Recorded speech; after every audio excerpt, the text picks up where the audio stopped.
Once again, a warm welcome to Venerable Ajahn Brahm, our dear Ajahn Brahm. And at the outset, we would like to acknowledge Venerable Ajahn Brahm is in Sri Lanka because there was this international Buddhist conference organized by the World Supreme Buddhist Congress, and we were very thankful to the organizers for allowing us to grab 2 days from his schedule. He corrected me by saying he was kidnapped. And yesterday we had a very interesting discussion and a talk here.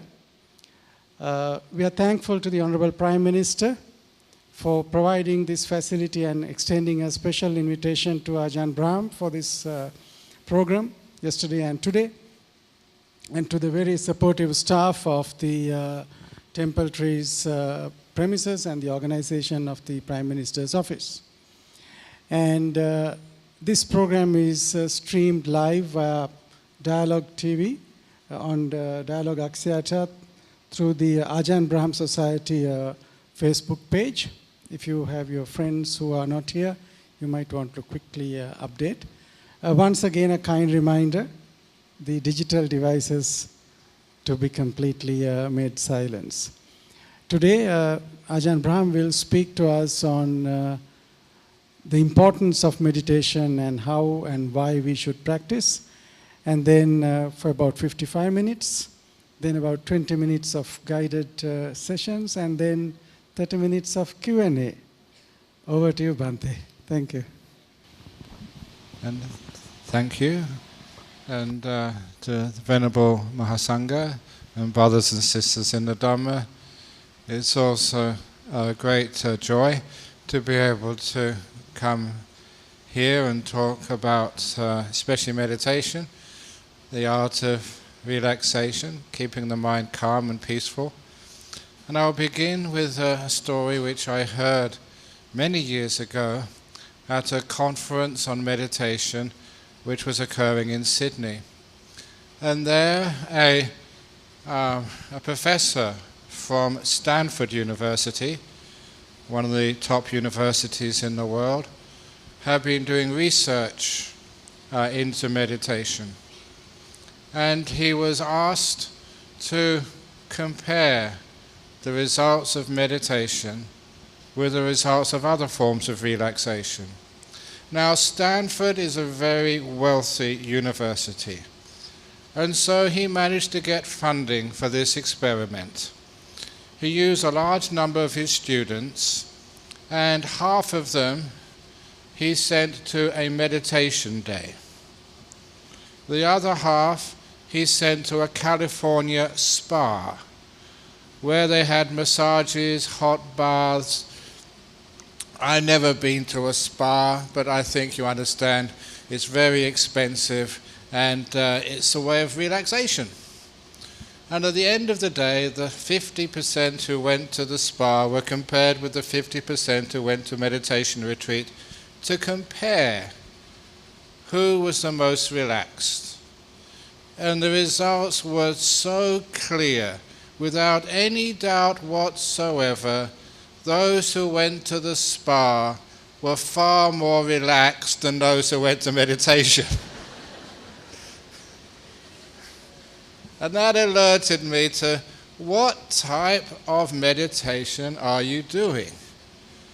Because when I meditate, I get very relaxed. And many of my students get very relaxed when they're meditating. And in fact, when I teach meditation at retreats, the first couple of the days, when I see the people meditating, they're so relaxed, half of them are asleep.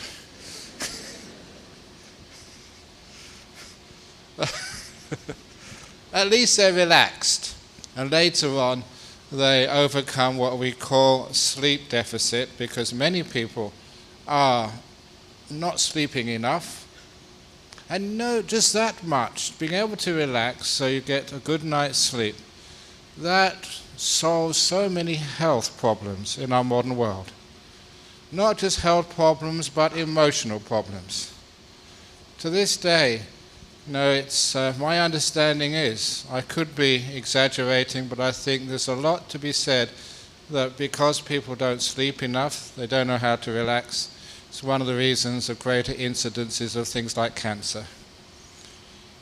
People are too tired. Not just that, but incidences of depression, and even more so, that we are more angry with one another. I think you all know, if you haven't had a good night's sleep, if you're not rested and relaxed, we don't have what we call resilience. And to give you the example, when you're really stressed, you are like a guitar string. When the guitar string is stretched at both ends, a tiny ping, and it makes a very high-pitched noise. When you loosen the tension on the guitar string, something hits it, it makes a low-pitched sound. When there's no tension on the guitar string at all, when it's loose, something hits it, it doesn't make any sound at all. It's the same with us when we're very highly stressed, pulled tight like a guitar string, small things make us upset. When we're much more relaxed, they can still get a reaction out of us. But when we're really relaxed, there's no reaction at all. We're resilient because we're relaxed. So part of meditation is learning how to relax. Because of that, it has been my role, one of my missions, to change people's perception of meditation from something which you don't look forward to doing. Oh my goodness, this is going to hurt. You mean I have to sit on the hard floor for hours on end, and I have to keep 8 precepts, and I have to sleep on a hard bed. And in fact, the harder the bed, the better it's going to be for me. The Buddha did teach something which is called anapanasati, mindfulness along with the breath. The Buddha never taught anapanasati, mindfulness along with pain. That has nothing to do with Buddhism. And indeed, recently, I was saying this in the car on the way here, recently in Singapore, an elderly gentleman came up to me. He actually asked this question. He said, I'm in my late 70s. I really want to learn meditation, but I'm afraid. I'm afraid that I cannot stand the physical discomfort of having to sit cross-legged on the floor in full lotus with a straight back, and going to sleep on the hard floor, and having to get up early in the morning, and having to stay up late at night. He said, I don't think I can stand that at my age. And obviously I told him that that has nothing to do with meditation. Meditation is to be able to sit in a comfortable position, even in a chair, even with cushions underneath. If you consider that our Lord Buddha, that where did he meditate to become fully enlightened? Under a Bodhi tree. Before he sat under the Bodhi tree, he had a very good meal. A meal which was made for a heavenly being. And he got grass from a grass cutter to make a nice cushion under his bottom so he could sit on. It was under the shade of a tree, a very leafy tree, the Bodhi tree. And also, any of you who've been to what's called now Bodh Gaya, formerly Uruwela, on the banks of the Nirangela River, I was fortunate enough to go there in 1973, and there was hardly any people there. And even though there was quite a few buildings, I can imagine what that was like when the Mahant's palace was not there. It was on a riverside. It was a beautiful garden. It was like a park. And to me, that would have been such a beautiful place, cool, fresh, comfortable for our Lord Buddha to meditate. And of course, he attained full enlightenment. In the same way, these days, it's important that people can meditate in comfort, especially those people who are elderly or who are sick. Those are the people who need it probably more than anybody else. So at least in the last years of their life, they have the opportunity to learn meditation. So to change the perception of what meditation retreats are, I usually nickname my retreats Club Med. So today this is Club Med Temple Trees. Because Club Med, as many of you know, is short for Club Mediterranean. It's a resort complex. It's a place where people pay a lot of money, not to be tortured, but to relax. And so this is Club Med Temple Trees this afternoon. And Club Meditation. And it's there to learn how to relax the body, first of all. And from there, we learn how to relax the mind. In the meditation retreats which I do, I make sure I don't have one of these. It's not very good, but anyway. Okay, that's much better. Because I recall when I was a young meditator, sometimes I was getting nice and peaceful and calm, and then as soon as I was just about to drop into deep meditation, and sometimes I wonder what would have happened to our Lord Buddha under the Bodhi tree if somebody got time to come out. So I prefer to make the meditation natural. So sometimes you don't want to meditate very long. It doesn't feel right to go more than 10 or 15 minutes. And sometimes you want to meditate for many hours. So don't have any bells disturbing you. What I call no bell silence. No bell silence. And sometimes we have noble silence. We have some people actually win the Nobel Peace Prize, deep meditation. So, when we keep it natural, whenever we can, today the guided meditation, we have to have a bell because otherwise, this place will have to be used afterwards. You have to go home for your other appointments, but we make it comfortable. So the first thing to do in our meditation is to find a comfortable position for your body. Now this is where we start to use two qualities which we call mindfulness, awareness, but mindfulness by itself is not enough. It has to be mindfulness together with kindness. And if you ever want to check up on this, it's in Manibbadayaka Samyutta, where the Buddha was told by this heavenly being that mindfulness is a wonderful thing. Through mindfulness you can get rid of ill will. The Buddha said, mindfulness is a wonderful thing, but you need more than mindfulness to overcome ill will. You need also kindness as well.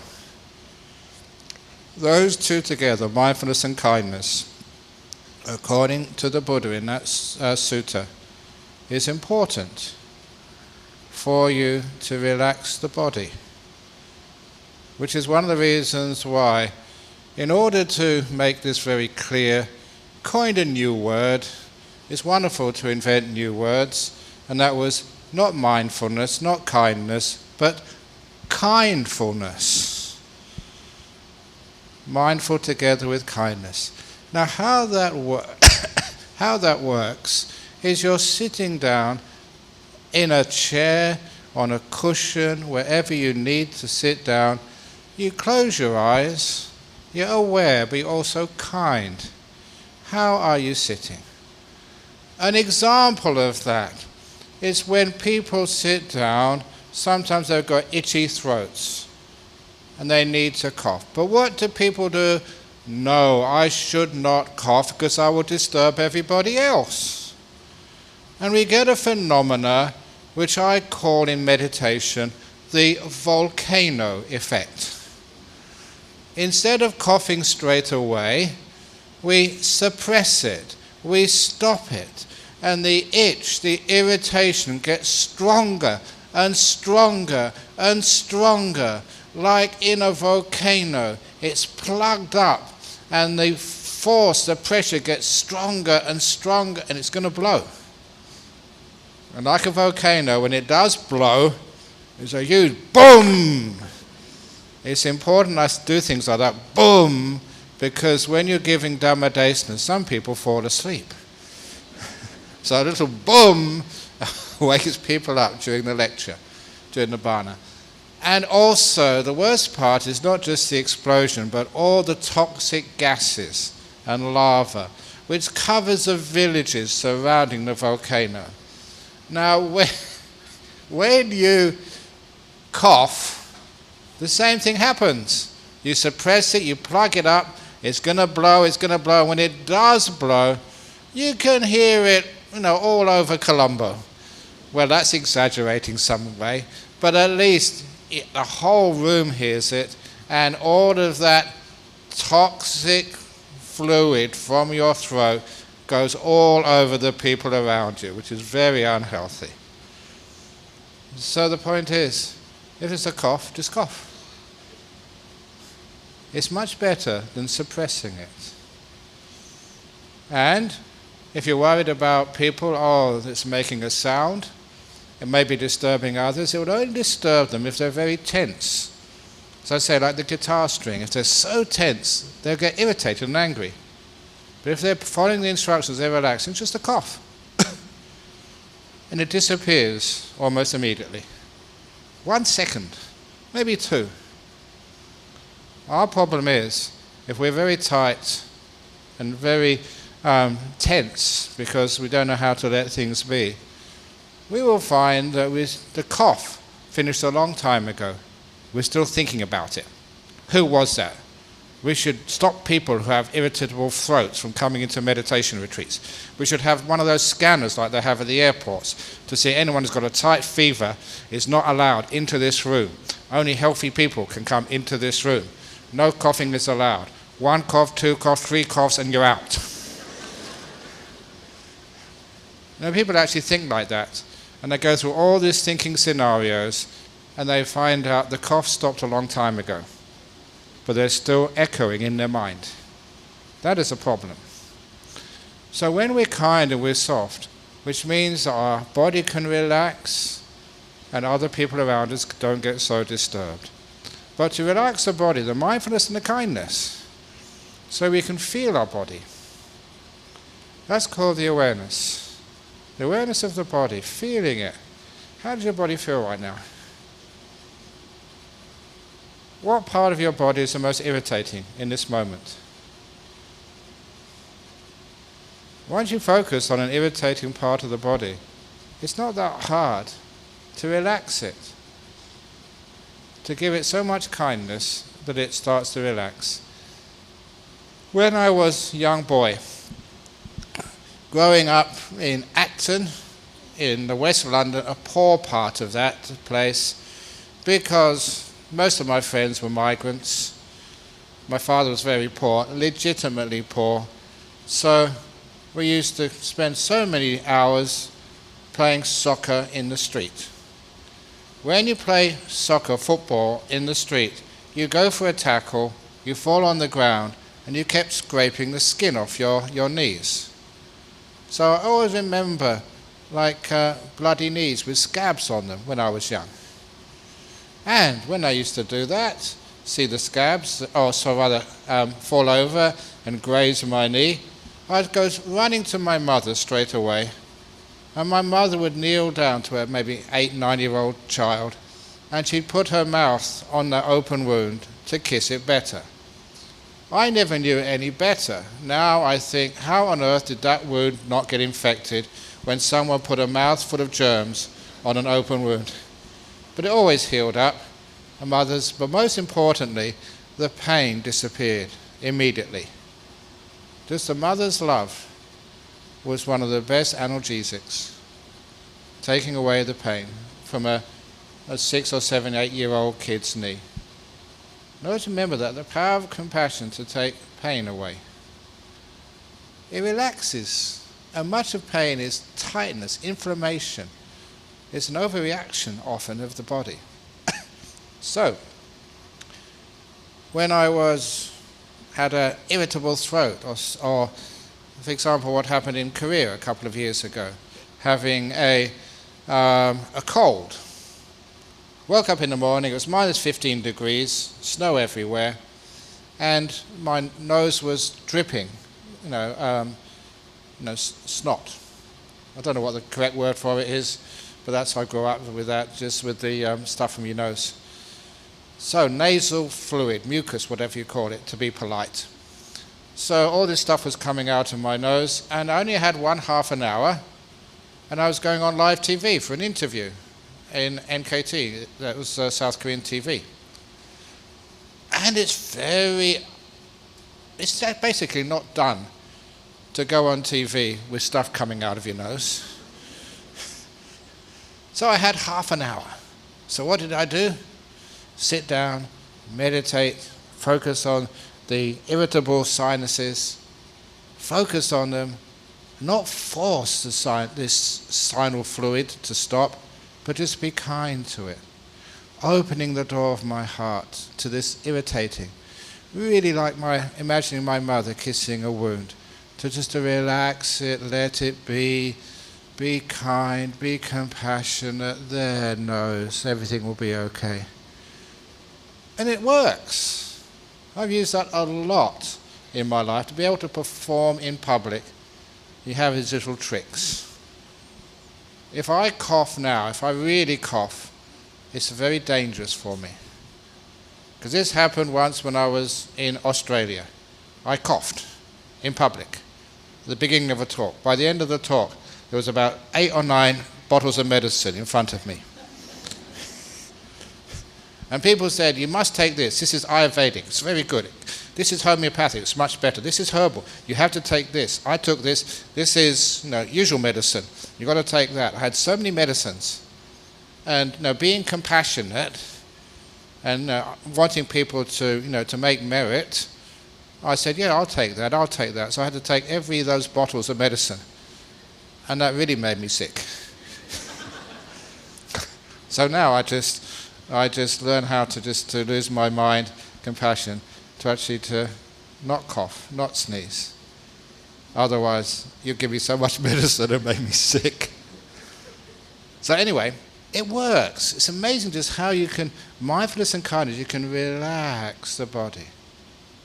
Now something happens when you relax the body very deeply. It's better than going to a spa. And you save so much money. You can really relax the body. You can feel it. Because mindfulness gives you feedback. In the same way you may be driving your car through the traffic. Maybe this simile doesn't really work in Colombo because there's too many traffic jams. But imagine that you're on a freeway, because in places like Australia, they have speed cameras. Do you have speed cameras in Sri Lanka? I don't think you need them, do you? You can't go fast in Colombo. Too much traffic. But anyway, in Australia, there's so many open roads, you can go very fast. They have speed cameras. So you have to be very careful. So the speedometer will give you feedback.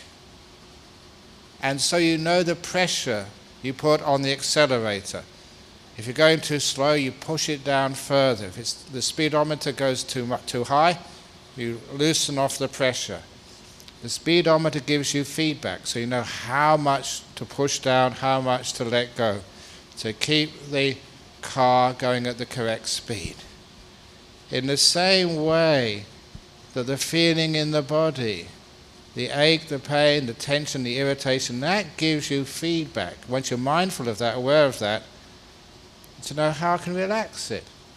What makes it more tense, more tight, more painful, more irritating? And what lessens the irritation? And that becomes a very powerful method of relaxing the body and healing yourself. It is my understanding, my own experience, that sickness doesn't come from nowhere. The body gives you many warning signs, but we're so unmindful, so unaware, we don't actually see it until it's too late, or until it's very late. So anyway, we can actually learn about our body, feel it, understand it, and know how to relax it so deeply that many, many diseases, many, many deep irritations can disappear very easily. In meditation, we learn how to relax our body deeply by being aware of it, being kind, relaxing everything. So your body is sitting there just so relaxed. Now there's something which happens when your body gets relaxed. It's one of the reasons why people do spend a lot of money going to spas or resorts. The reason is because it's delightful, it's enjoyable. The pleasure of having a nice, relaxed body. How many of you in the morning, and you don't have to go to work, it may be like a Poya day, full moon day, holiday, so you don't have to go to work that day, and you can go to the temple later on. You're relaxing in bed, cozy, comfortable, you just don't want to get up. You're cozy and warm, relaxed. That's very pleasurable. The same when you're sitting meditation and the body is so relaxed, it is delightful. You focus on the delight, you don't try and get rid of it. Some people think if you're enjoying it, it must be something wrong. No. If you're a relaxed body, it's good for you, it's healthy. So you're sitting there, the body's really relaxed, and you enjoy the delight of a relaxed body. And you find that the relaxation goes deeper. When you notice the delight, it relaxes even more. It's an interesting phenomena which we use later on in meditation. The delight becomes a vehicle to further relax. So you do that with the body first of all, until your body is just sitting here just very comfortable. And sometimes you look, this is my 67th year now, and my body is just really nice, really healthy. It feels good. And you ask monks in the monastery where I live, when was the last time a long time ago. Other monks get sicknesses, flus and stuff. Not me. I really miss out on life. But I like missing out on sicknesses. So there you are. Your body's really relaxed. I'm sitting there, it's totally relaxed. So now the body's been dealt with. Now we do the same in our emotional world, our mind. The mind, see people say, well, what is the mind? In Buddhism it's the sixth sense. What actually is the mind? What is a garden? We know a garden because of what exists in a garden. Trees, bushes, flowers, little paths, garden benches. A garden is defined by what exists in it. The mind is also defined by the emotional things which live in the mind. Kindness, compassion, love, peace, anger and fear. They're all the weeds in the garden we call the mind. That's how we know what the mind is. In particular, peace or agitation. These are two very important plants which exist in the human mind. And at this point, I'm encouraging people to focus on that more than any other quality in the mind. to ask yourself, even as you can ask yourself now, you don't need to speak it out, but just ask yourself, in a number from 1 to 10, how peaceful or how agitated are you? 1 means really peaceful. 10 means agitated. So ask yourself, from 1 to 10, how peaceful, how agitated are you? I don't care what that number is, but you have just been looking at what I've called the peaceometer. Not the speedometer, the peaceometer. That quality in your mind which indicates how peaceful you are or how agitated you are, or disturbed if you like. Once you're mindful of the peaceometer, what makes your mind more agitated? Which moves that needle further up to being really, really disturbed. And what calms that mind down, moves that needle closer to 1. What you are doing here, you're mindful of one of the most important parts of meditation. How peaceful you are, how agitated you are. And you start to understand, what is it that causes the needle to go closer to 1?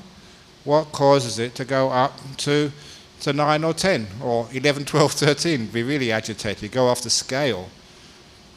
And you'll find the cause of peace, emotional peace, and the cause of emotional disturbance, mental disturbance. You'll find that for yourself. You'll find what it is kindness. The same thing which relaxes the body, relaxes the mind. Opening the door of your heart to this moment, being kind to this moment, caring for it.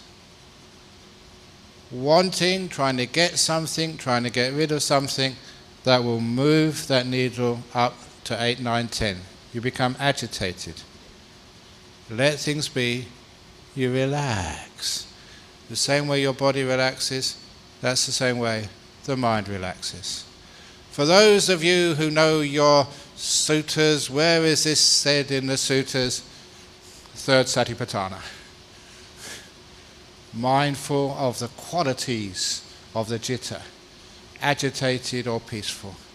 And also, what is the cause of these things becoming more agitated or more peaceful? The Vaya Dhamma and the Atthagama Dhamma, coming and going. So the Upada Dhamma and Vaya Dhamma, how these things arise and pass away. What causes them? You're understanding how your mind works. And that's really important when you start the meditation, because so many people, when they say, oh, I've got to watch the breath, I've got to scan the body, I've got to do this, I've got to do that, that's far too much work and busyness. And sometimes, yes, you start watching your breath.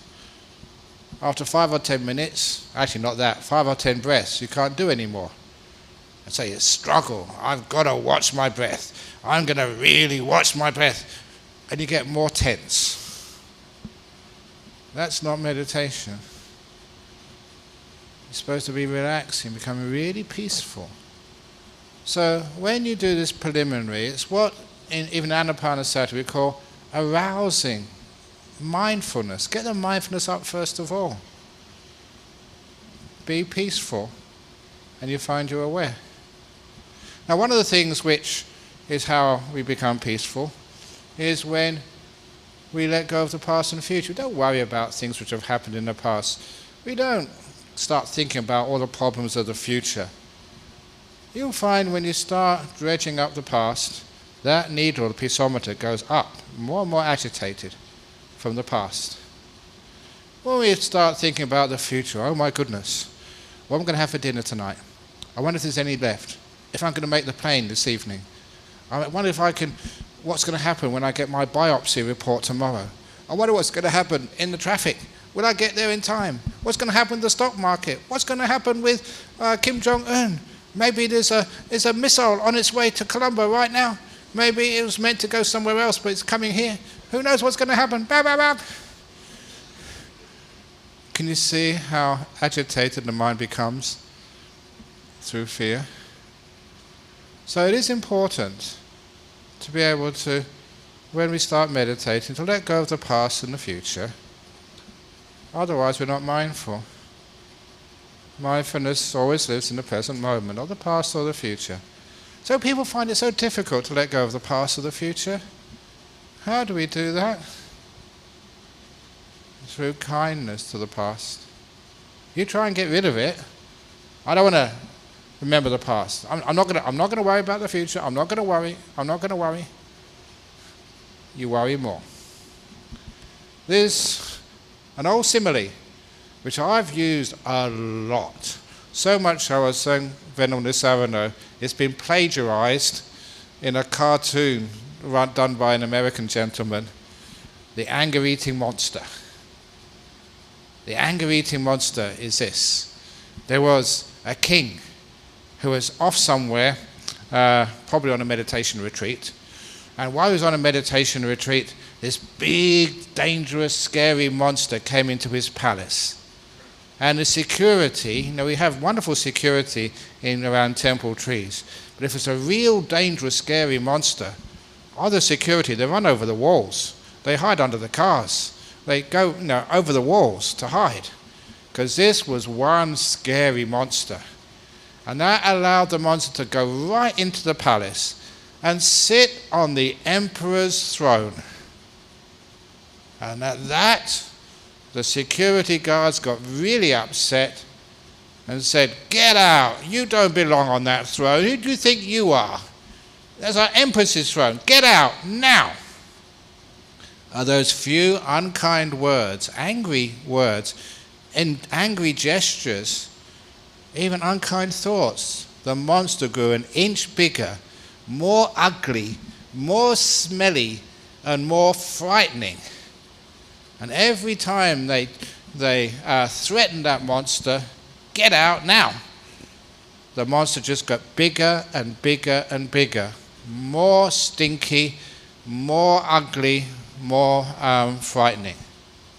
And when the emperor came back, the king came back, the reason why he was the king was because he was really smart. So when the king came back, he looked at this huge monster. It was massive. And it was so frightening.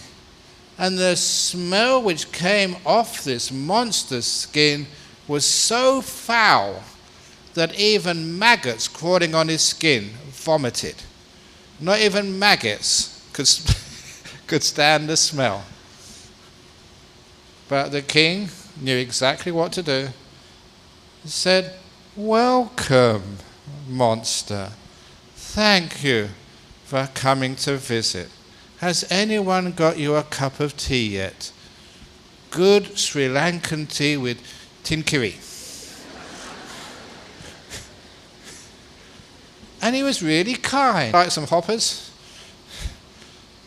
And straight away, with sincere kindness, the monster shrank an inch, got a little bit less violent, little less frightening, little less smelly. And all the people in the palace understood their mistake and what they should have been doing from the beginning. They just gave so much kindness, so much compassion to this monster. Every act of kindness, the monster shrank, got less violent, less aggressive, less frightening, until that monster was soon down to the size when he first came in.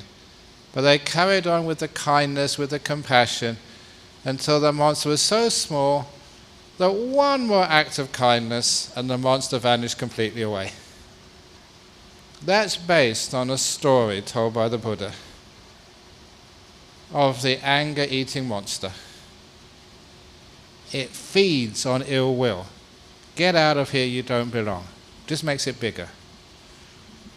Fear is an anger-eating monster. Fear of the future, fear of what's going to happen to you with the cancer, with the finances, with your relationship, with whatever. Get out of here, you don't belong. The past is also an anger-eating monster. I don't want to know the past. It gets stronger. You're feeding it. welcome, monster. Thank you, past, for coming to visit me. Thank you, future. Then it gets softer and softer until the past and future vanish totally away, like the angry eating monsters. And you're peaceful, you've got nothing to worry about. People always say, it's so easy being a monk, you don't have to worry about anything. Ha ha ha ha ha. Oh, I've got bhikkhuni monasteries to build in England, I've got to make sure the bhikkhunis here in Sri Lanka are respected and acknowledged. I've got to, all these problems with committees, and I've got so many monks and nuns and laymen and laywomen to look after. Oh, I'm a crazy monk. Why do I do all of this? Why not? So you're kind to the past, kind to the future. Just let things happen, go with the flow. Trying to fight my karma. I often think I must have been a very, very, very lazy monk in my last life, because now I have to work really hard to make up for it. Sometimes I wonder, what am I doing in Sri Lanka? You've got so many monks in Sri Lanka. Why are you importing monks from Australia? And I figured out a long time ago, it's because of my English heritage. I've got to repay all the bad karma which the English people did in this country.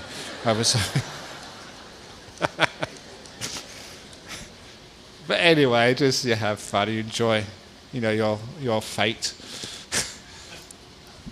So anyway, so you're kind to the past, kind to the future, which means they disappear. And then you can be in this moment.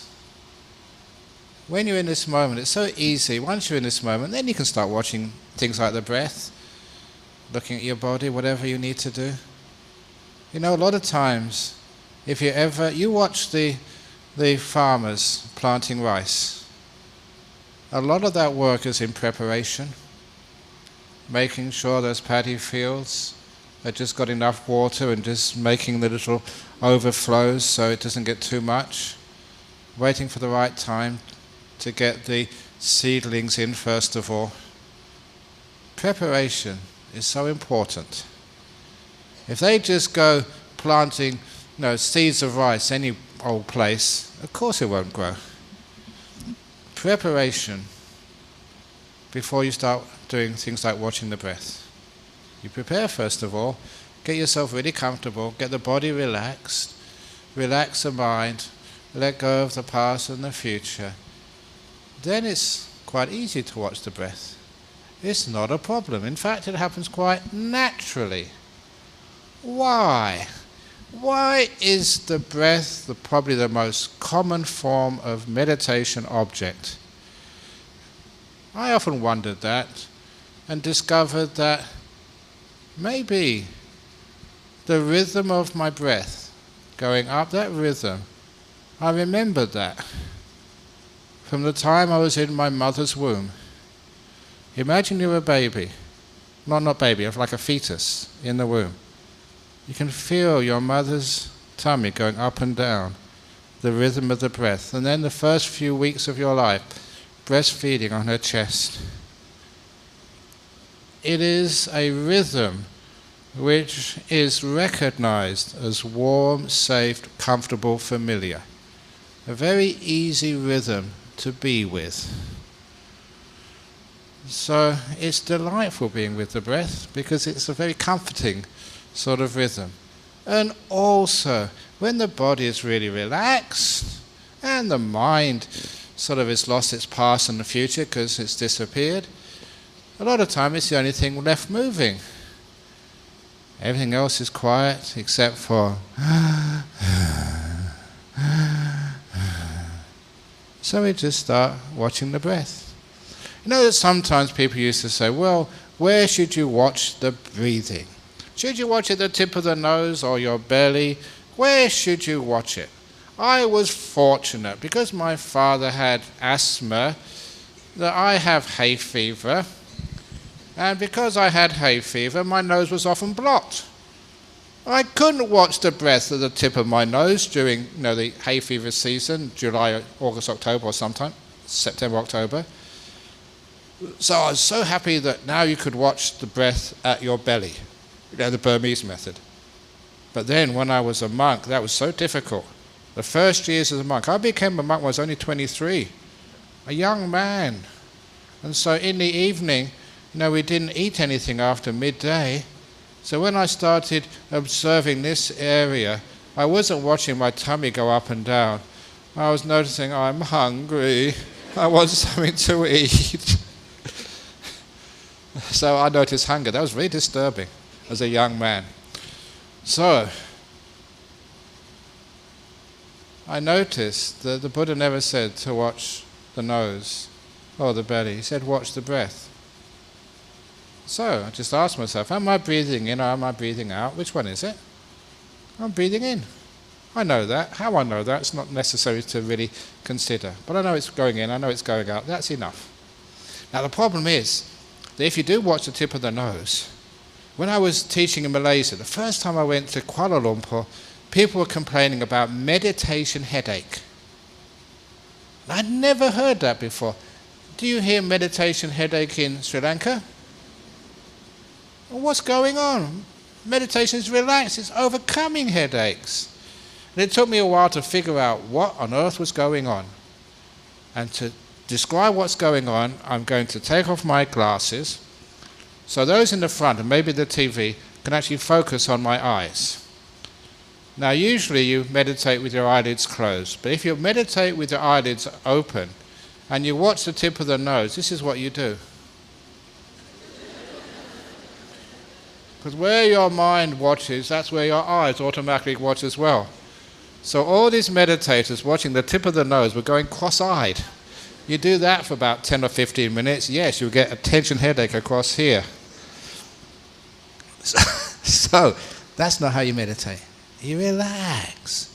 Watch the breath go in, the breath go out.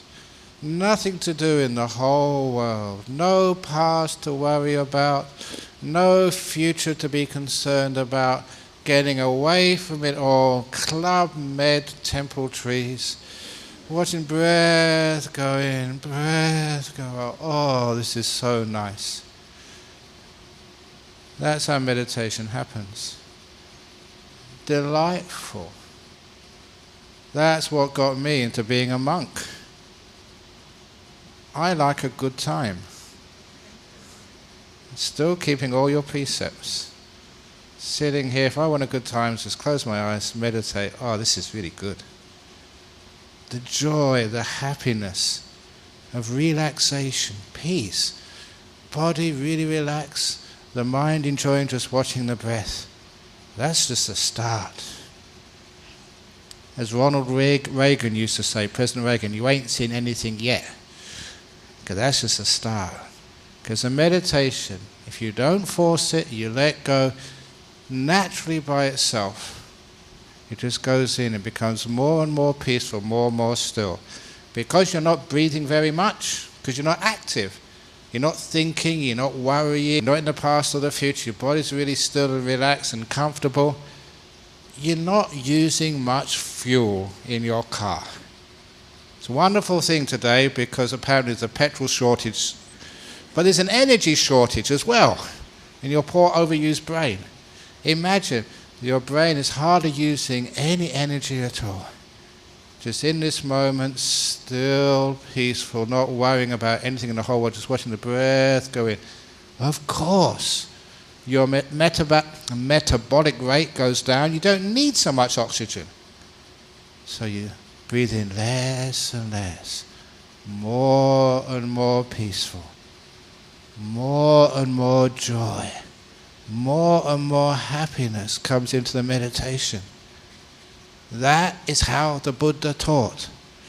5th, 6th stage of Anapanasati, experiencing piti and sukha, joy in the meditation.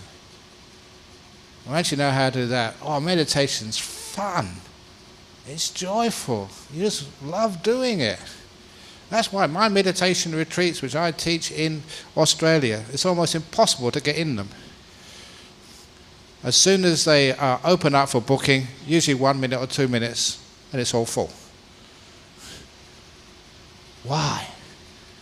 Because people love it. They enjoy it so much. And that joy, that happiness goes deeper relaxation. Happy to be here. They don't want to think about anything or do anything. And the joy, the peace gets bigger and bigger and bigger. And then the joy is much stronger than the breath. You see these beautiful lights in the mind. The nimittas. The sign of your citta, your mind. Beautiful lights. Like the moon on a Poya night. Clear sky, a beautiful radiant moon. That is an important part of the meditation. That means the body is relaxed and disappeared, and the sixth sense of mind is coming up. It's not hard to do. It's natural.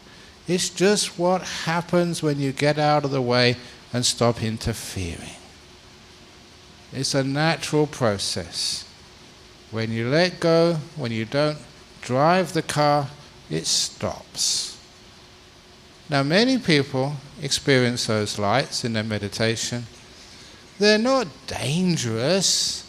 In fact, it's dangerous not to meditate. When they come up, just relax, enjoy, and see what happens next.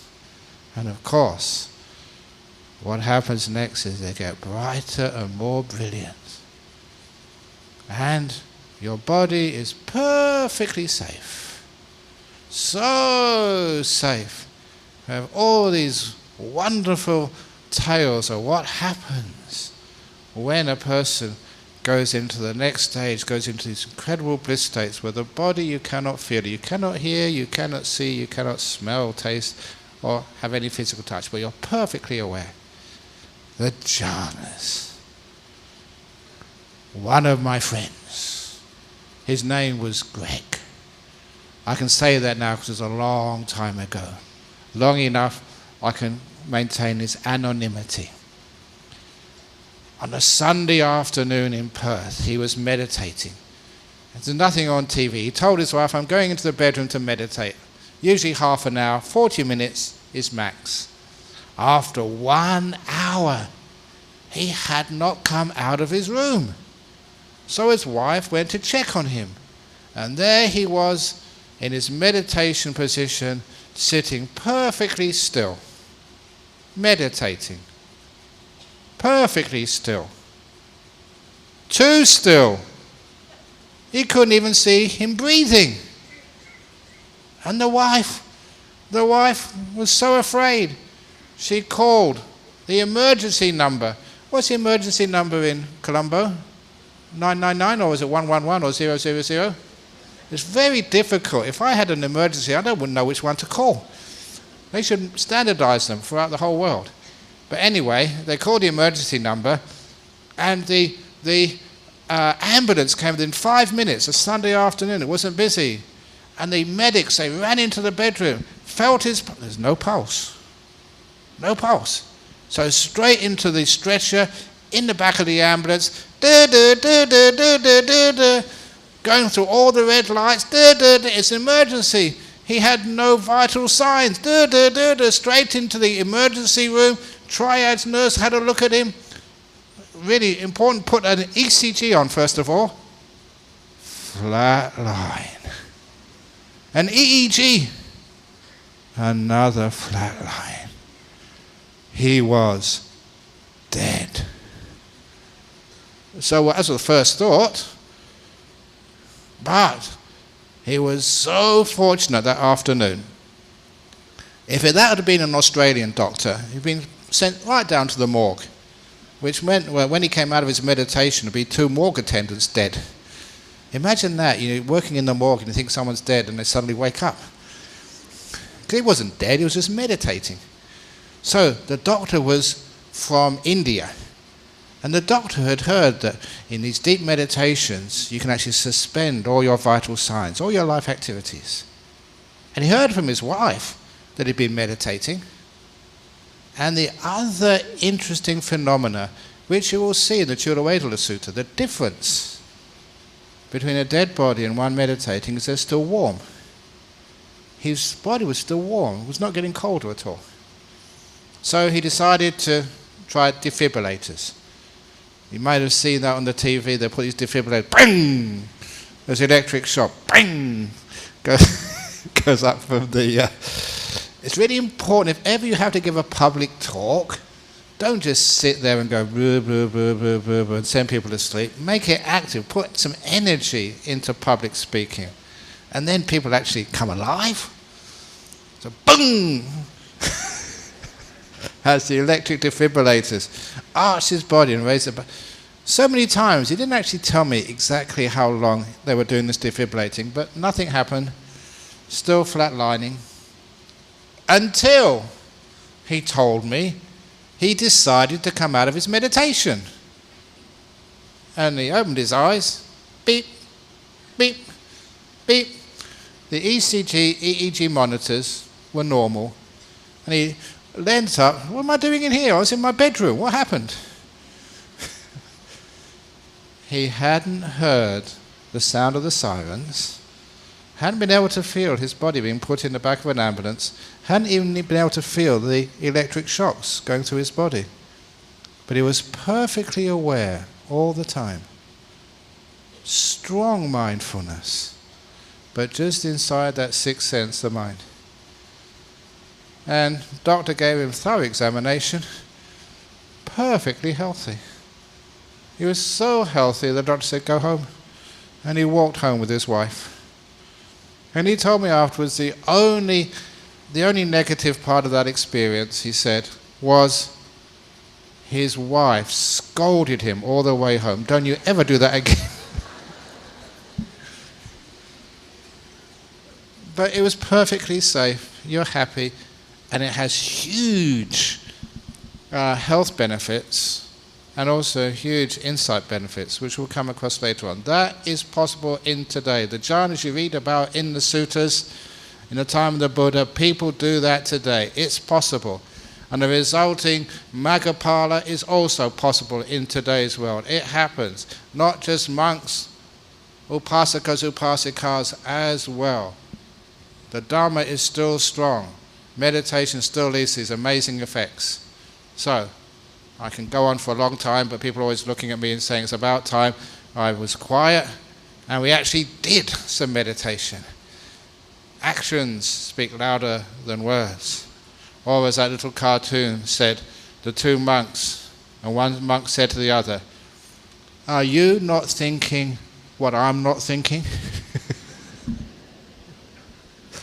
So let's stop thinking and actually do some meditation. Now, I don't know if it's possible. Well, I think maybe not be possible. Sometimes, are you okay to meditate just sitting down where you are for 15, 20 minutes? If you want to sort of stretch your legs out or wiggle your bottom or something to fidget a bit, that's fine. Because, it's pretty packed in this room, so you can't really get up and stretch. So what I'll do a guided meditation for 15 minutes. Is that okay, 15? And then we'll do a little Q&A afterwards. 20. Is that okay? We've got enough time for questions afterwards? Okay, 20 minutes. Here we go. 20 minutes is not enough time to get into jhana, so you're not going to go to the hospital this afternoon. So you relax. So close your eyes. And with your eyes closed, bring awareness to your posture. How are you sitting now? Feel the body. Do you need to push your feet further away from the chair or tuck them in? Move your legs apart or close them up? When you move your legs, you're getting feedback. Which position is the best for you this afternoon?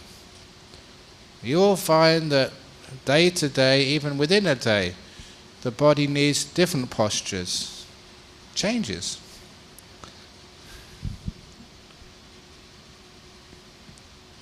So I'm looking at my body, making sure my robes are just nice. My legs, yeah, they're pretty good. And then even your bottom. Have you ever noticed how people fidget? Because we don't really give much attention to our bottom, our buttocks, sitting on a chair. So fidget them until you get the best possible position for them. Every time you move, you get a different experience. Mindfulness gives you feedback, and kindness gets the best position for your buttocks. And once they've been looked at and are comfortable, then your back. Sometimes you need to slump. Sometimes you need to be straight. Sometimes you need to lean back against the backrest of the chair. Try all of those until you find what you feel is the most comfortable. Physiotherapists say the best position for your back is to lean back on the backrest, 15 degrees from the vertical, which is why the chairs are made like that. So if you want to lean back, fine. If you want to be straight, fine. You discover the optimum, the best position for you. And I like just moving my back, fidgeting around to try and get the most comfortable position. Have you ever seen a dog or a cat curling up in a bed? They move this way and that way until they get really comfortable. The cats and dogs know about posture. Once you've prepared your body, got your back okay, now your arms and your hands. You find so many books saying, oh, you put your hands this way in this mudra or that mudra. Look, feel it yourself. Your hands right now, what is the most comfortable position for them? A position which you can maintain for another 17 minutes.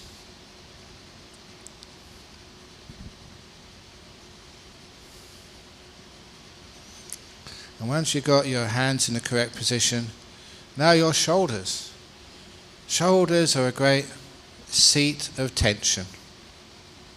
So, imagine your shoulders, all these tendons, these muscles, like a bundle of strings or straws, a whole bundle of them being stretched at both ends. On the left shoulder muscles, the right shoulder muscles, they're stretched.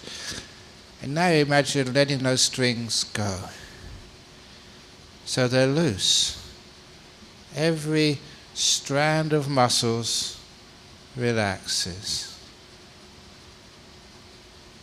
Your mindfulness, knowing the feelings in your shoulders, can find how to relax. Letting go, kindness, opening the door of your heart to those feelings in the muscles. Like a mother kissing a wound better. It relaxes and is kind and beautiful. You're relaxing your body.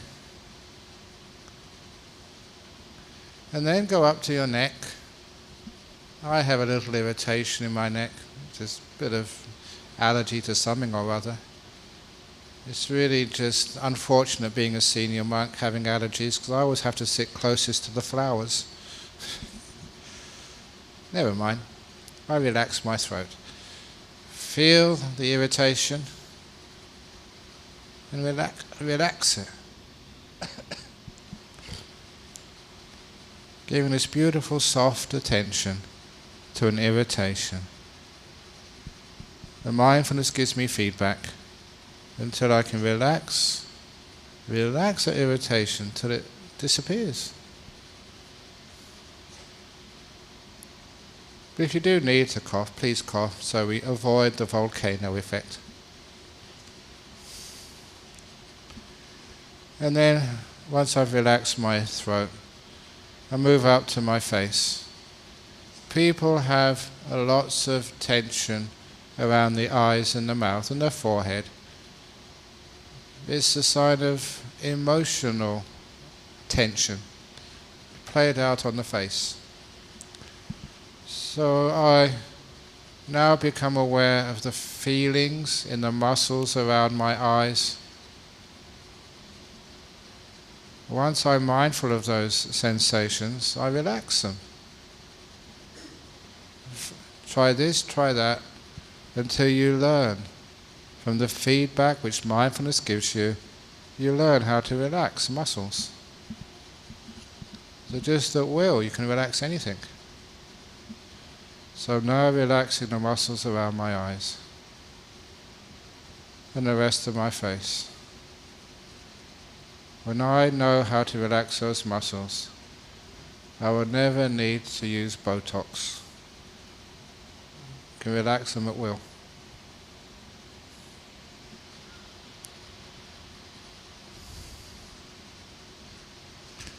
And once my facial muscles are relaxed, I look at my whole body sitting here as a unit, relaxed, at peace.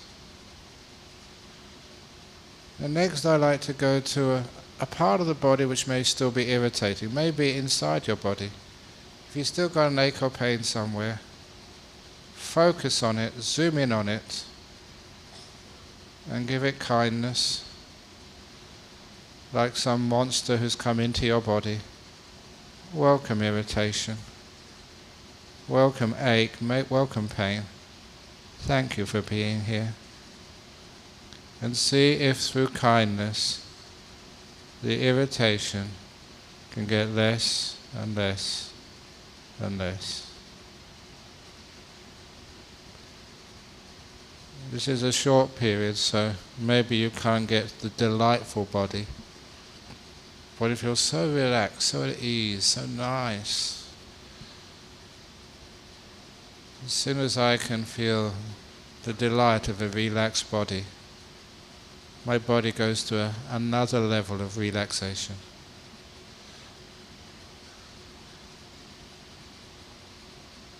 Look at my body, it's not a tight piece of body anywhere.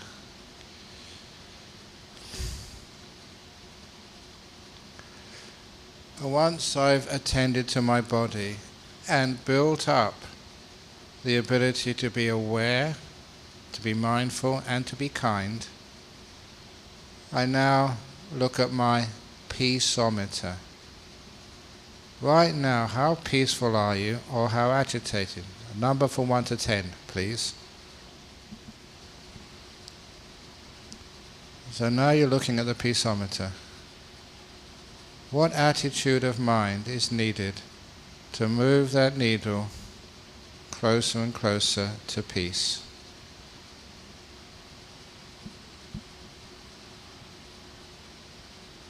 What moves that needle to more disturbance?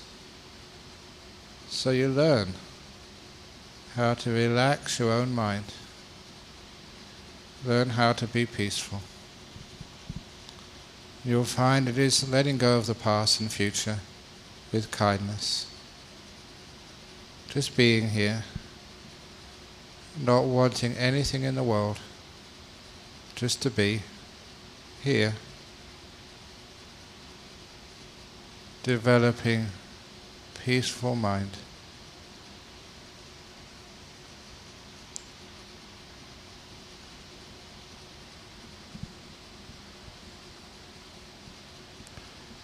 Your mind is also like a rubber band, pulled to the past, stretched into the future.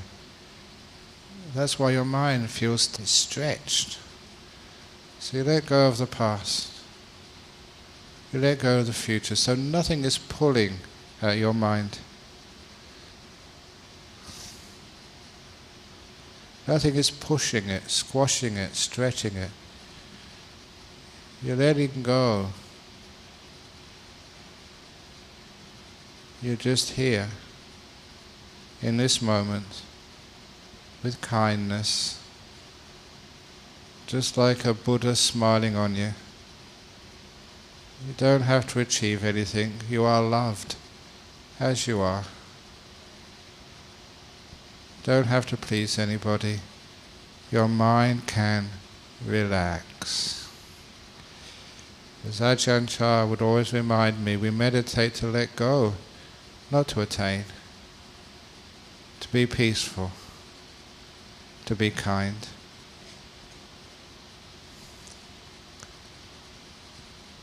And once you are peaceful enough, once you are calm, the breath will come up by itself. in the silence, in the relaxed state, you start to be aware of your breath coming in and your breath going out. You're not worrying about or concerned about where you notice the breath. You just know the breath is coming in. You know the breath has finished coming in and now it's going out. Natural, kind, aware. Making sure the peaceometer is still going down closer to 1. Making peace with your breathing.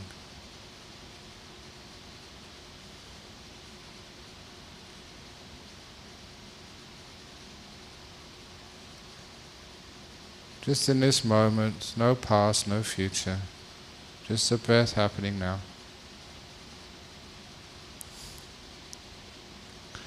If you find you have an active mind still, then as you breathe in, you can say to yourself, breathing in peace.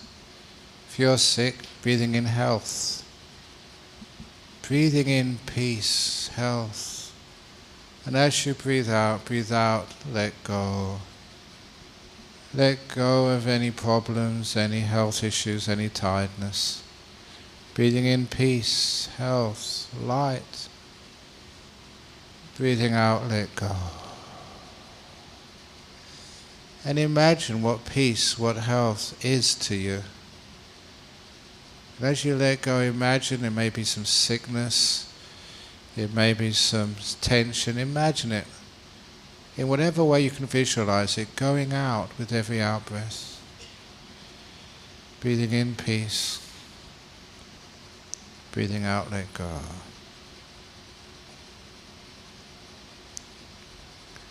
If you need to cough, please just cough.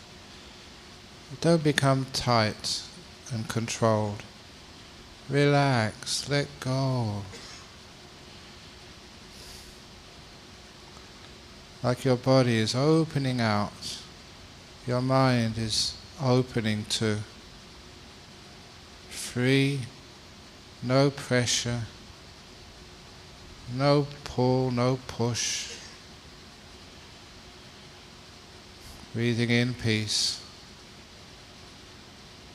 Breathe out, let go.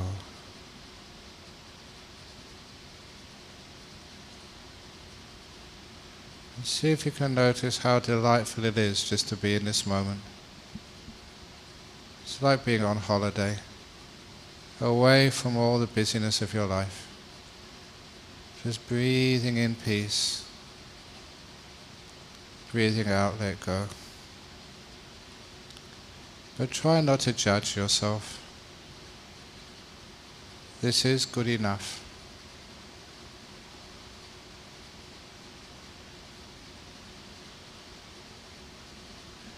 We only watch one breath at a time. And let the body do the breathing. Don't control the breath. If the breath wants to go in short, long, rough, smooth, that's the body's job. Your job is just to watch. To be a passenger, not a driver.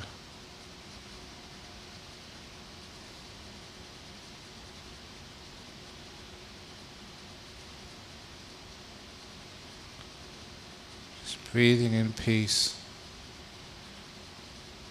Breathing out, let go. Not a care in the world. You deserve peace. Freedom from time, just here in this moment, breathing in peace, breathe out, let go.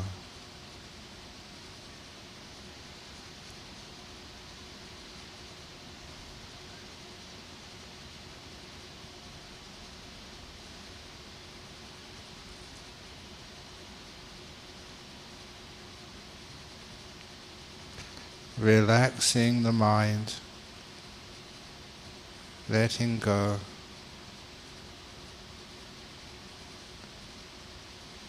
No one is going to assess you, judge you. Don't judge yourself. Just be in this moment, bringing that peaceometer needle closer and closer to one.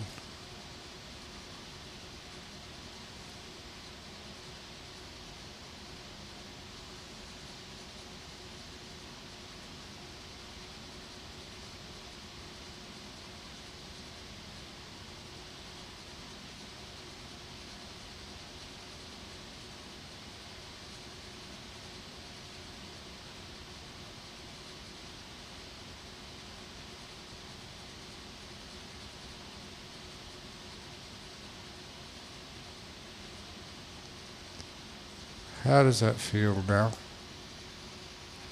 What's it like? Your mind, your body,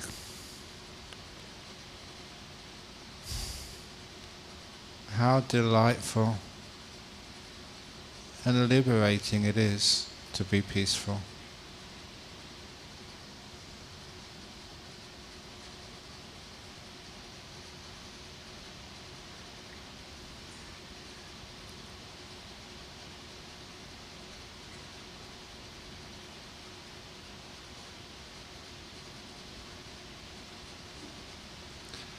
It's getting very close to the end of this short period of meditation.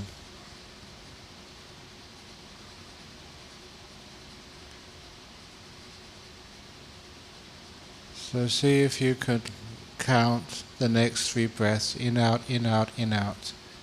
At the end of the 3rd breath, open your eyes to end the meditation after the next 3 breaths.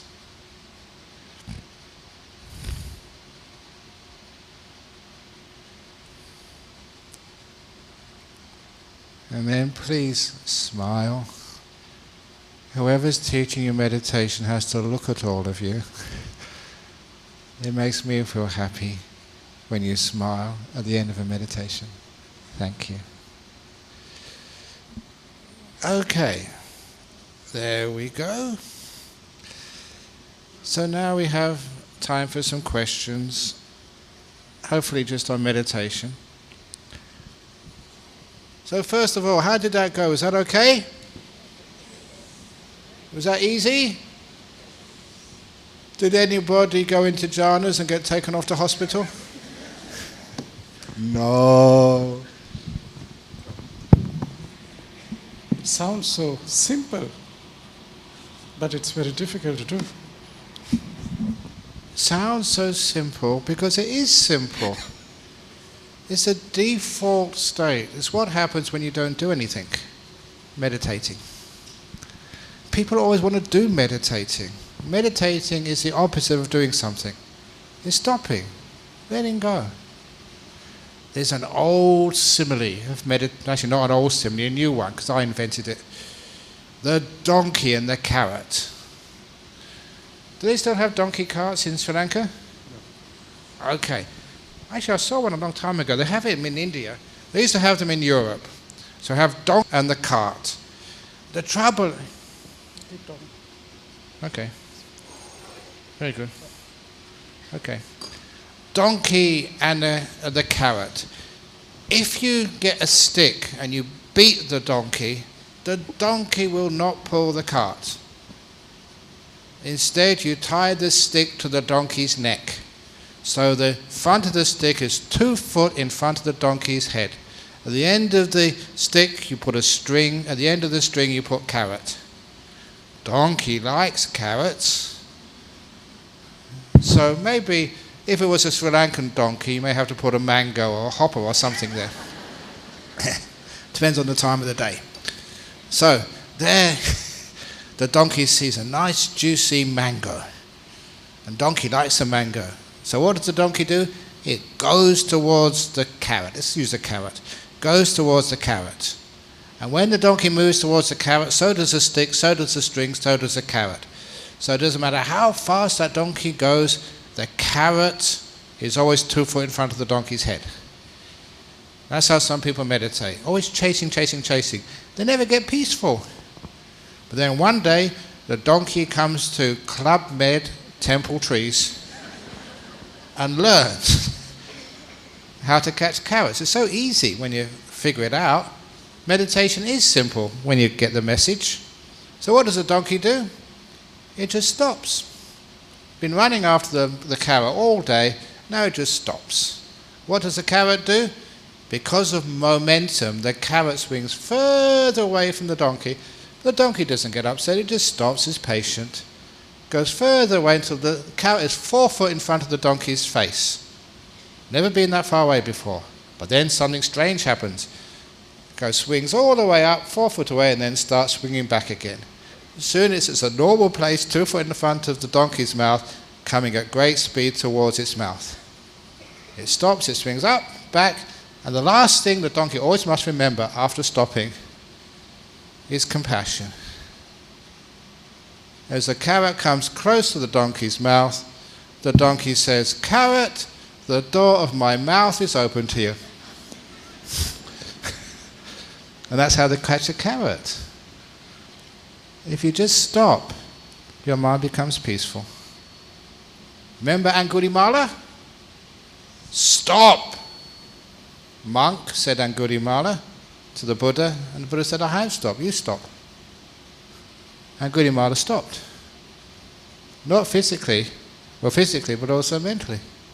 Stopped, and the carrot comes towards Angulimala. I think that's a good point for the first question I have got here. Yeah, go on. Is the question of, now you were always saying, let go and let it be and all that. Then where does effort, virya comes? We are supposed to, atapi and all this. The effort to restrain, the effort to abandon, the effort to develop good things. You strive and you just get stuffed up in your head. You get tense, you get sick. The right effort, which is coming from the sammasankappa, the right, I call it right motivation. Sometimes people call it right thought. The second factor of the Eightfold Path. And that is renunciation, nekama sankappa, avayapada, no ill will, a synonym for metta, and ahimsaka sankappa, which we all know from Mahatma Gandhi, gentleness, non-violence. That's the second factor of the Eightfold Path, which actually is where the effort is coming from. The effort of renouncing, letting go, giving up. Stop judging yourself. Stop striving. Be kind. There's wonderful kindness, compassion of a Buddha. The Buddha strove, or rather the Bodhisattva strove for 6 years. Got nowhere. Stop striving, was kind. Renounced, let go, was gentle under the Bodhi tree. His first 5 disciples thought he'd given up. How can you ever get enlightened when you're not striving like you used to? They abandoned him.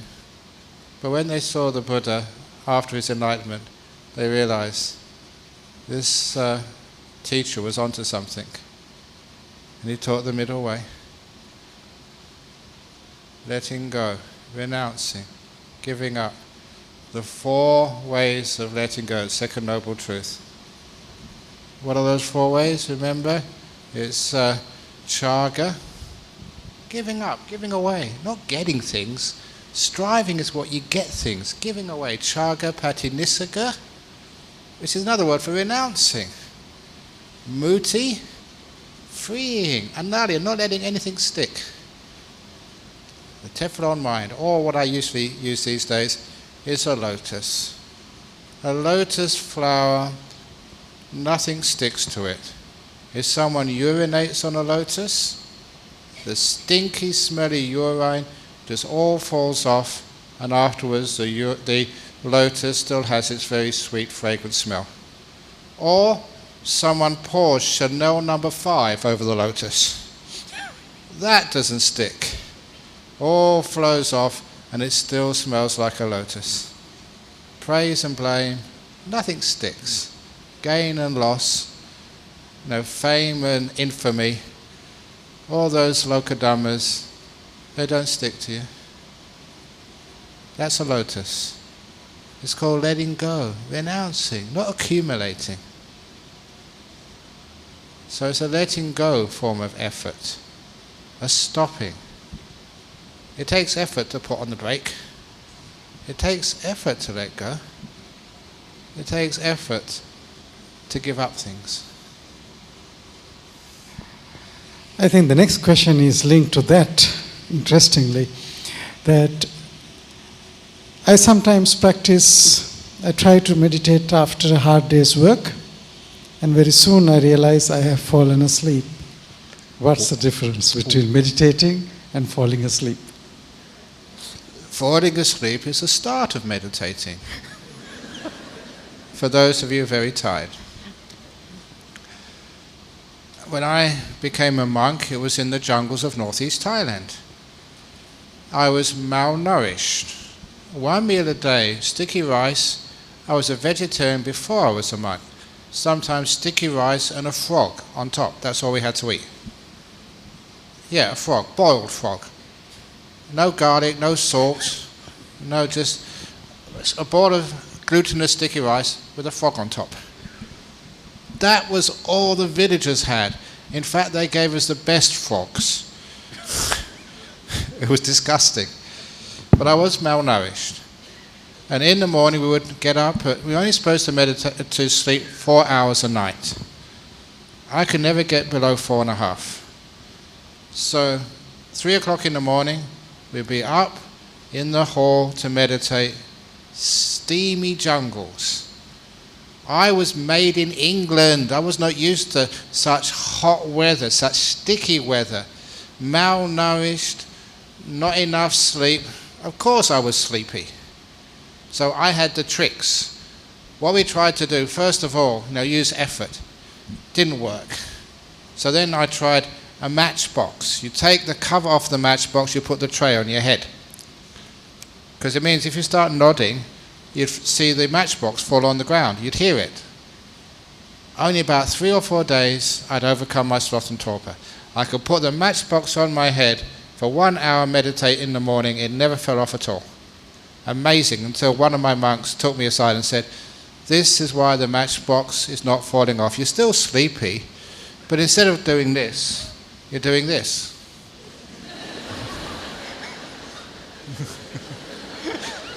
The mind is so sneaky and tricky. So after a while, I started contemplating, look, made in England. I'm not used to that climate. Not enough sleep, not enough food. It's natural. So I decided to let go. When I let go, there was not much energy in my mind. So you were dull, but you knew you were dull. And little by little, just like when the sun comes up in the morning and it evaporates all the mist, it burns off the mist. Because I wasn't wasting energy, fighting my sleepiness, but just letting it be, being kind to it, opening the door of my heart, my energy started coming back again. My back straightened up, my head lifted up naturally, and I was peaceful. You fight sleepiness, you prolong it. The reason why you are sleepy is because you are tired. It's natural. Many of you don't know how to sleep at night. So it happens so often in meditation retreats. As I said, when people start meditating, they fall asleep. And when they go to bed at night, they complain they can't go to sleep. So the solution is obvious. I say, well, when you're in the meditation hall, please try to go to sleep. When you go to bed at night, try to meditate.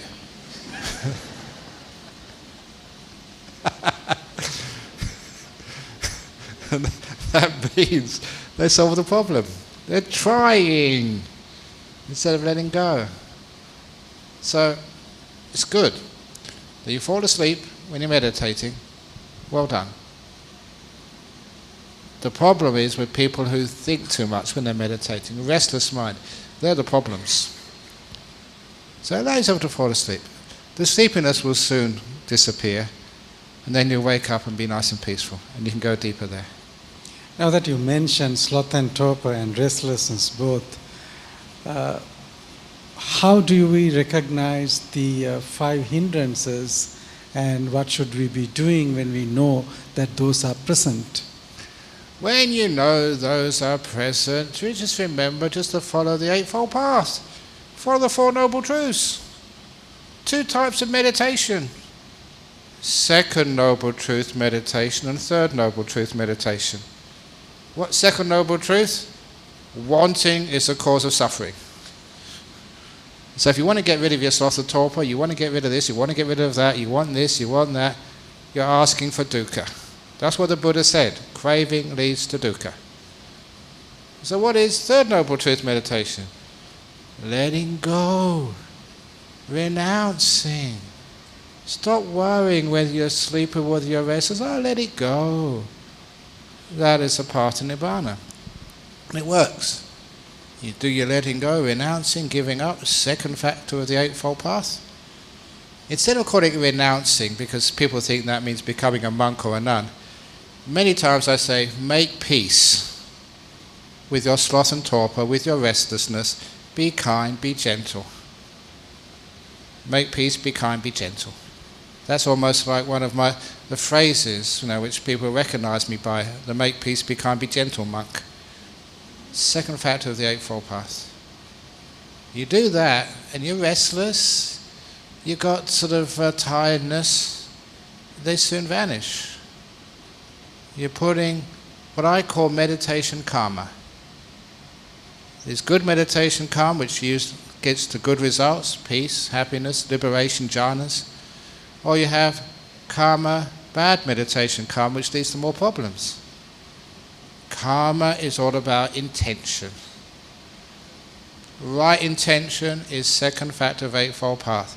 So if you're meditating, making peace, being kind, being gentle, or renouncing, being kind, being gentle, you're making, as the Buddha said, good meditation karma. It's going to have some good results. And it does. You get peaceful. You can watch your breathing. It gets delightful. You get nimittas, you get jhanas, you get the whole works. Because you made the good karma. You cannot expect to get peace by fighting your body. You can't get peace by making war. Okay. There was another interesting question which came from that. I get 2 types of questions. Some are related to meditation, but some are general questions. So I'll try to bring the 2. And sometimes we tend to talk of all this high-flown stuff, but forgetting the precepts. And in Sri Lanka, we are quite conversant, and we talk a lot about all the advanced aspect of Buddhism. But when it comes to precepts, we think, especially the 5th precepts, we can be middle path on that and that kind of thing. What's your view on this, Bhante? This is how I discovered the Pansil. I meditated first. I was a young man. I had girlfriends. I got drunk several times. It's supposed to be a refined university like Cambridge. There was Bacchanalia celebrating the most refined drinks. Port, claret, Madeira, really expensive from the cottage cellars. On one occasion, a scholar's dinner, having drunk so much alcohol already, we had to do a toast with this goblet, silver goblet encrusted with jewels, a cottage heirloom. That was Emmanuel College in Cambridge. And we had to, that was filled with claret, if I can remember properly, to the brim. We had to drain it, drink the whole lot, and then say a toast in Latin. This was supposed to be an intelligent university. I decided this didn't make any sense to me. And the following morning, I don't know how I got back to my room, but I woke up in the morning with a pile of vomit on my pillow right next to me. I didn't realise that that could have killed me. People choke on that and die. And I felt terrible for the next 24 hours. And everyone was saying what a wonderful evening that was. And that was the last time I took any alcohol in my life. It made no sense at all to me. If I went on a bus in London, if the conductor never asked for the fare, why should I give it to him? That's his fault. But I couldn't do that anymore. When you're mindful and you become aware and you're kind, it doesn't make any sense. So when it got down, I was a vegetarian at the time. When it got time I was going to the temple, and one of the priests took me aside. You've been coming here long enough, it's about time you took the pansil.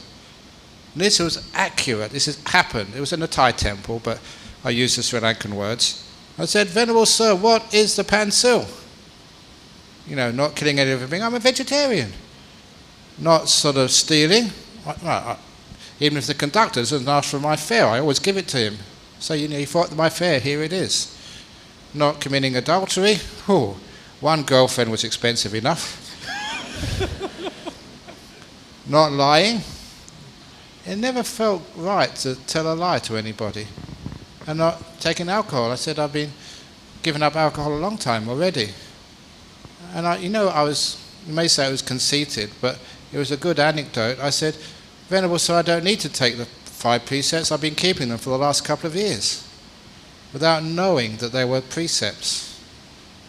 So a wise person, a mindful person, someone who meditates, discovers the purpose for the precepts. They're basic common sense.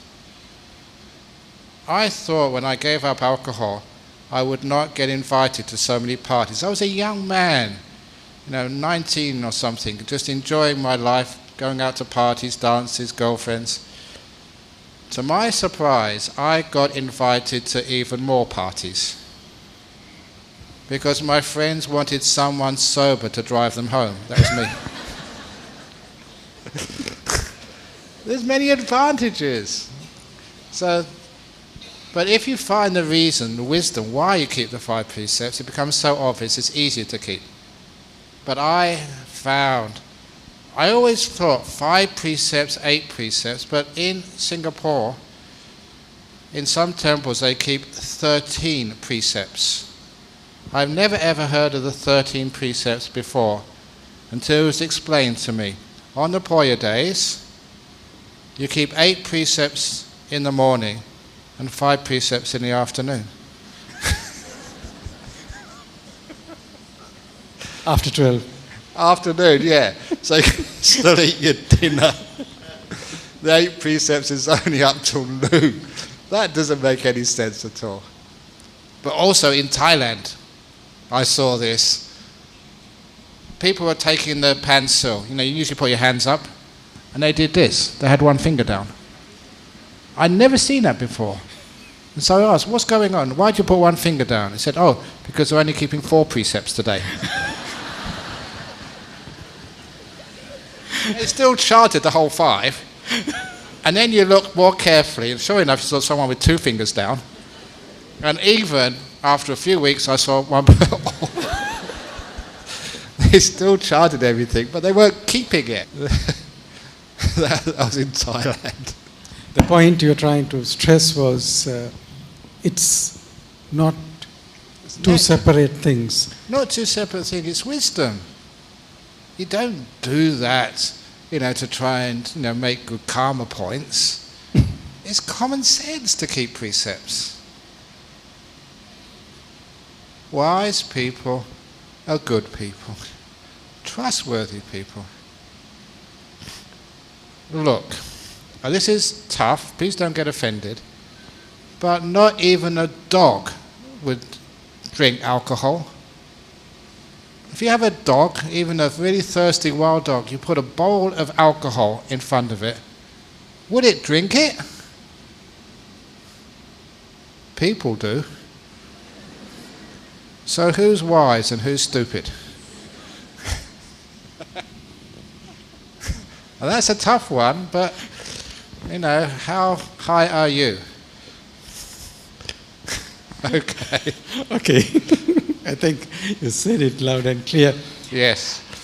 Bhante, we get so many teachings in different ways with the exploration of internet and media and various instructions. How do we know that we are following the right advice, and how is my practice moving? Because Buddha says compare it with Dhamma and Vinaya, but we don't know all that to do that. So how do we steer the path? The Buddha gave this wonderful advice to Upali, also to Mahapajapati, the first bhikkhuni. So you know it's the Dhamma, it's the teaching of the Buddha.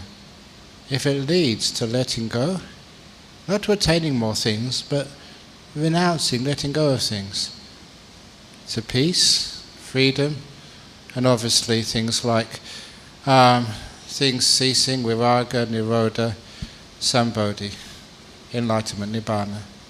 If it leads to the right things, you know you're going in the right path. A simile, because it's nice to have similes. When I was a student, I used to spend a lot of vacations up in the highlands of Scotland. I would take a tent and go in solitude for a few days. I was maybe a natural monk. So on one occasion I was staying at a youth hostel in the far north of Scotland, in the mountains. And the warden of the youth hostel said, "Beautiful day today, let's go for a walk up on top of the mountain." So we went together, about 3 or 4 hours. We got to the top, again a wonderful sunny day in Scotland. There was another mountain, let's go into the top of that mountain as well. And the warden said, "No, you go by yourself." He was a local man, he should not have allowed me to go by myself. In the wilderness, you don't go alone. Because this is what happened. As I got to the summit of the second mountain, the clouds came in from the ocean, the Atlantic Ocean. And they came in so fast. It was a clear sunny day 1 minute. 10 minutes later, the clouds had come down and I was enveloped in the mist. I couldn't even see the hand in front of me.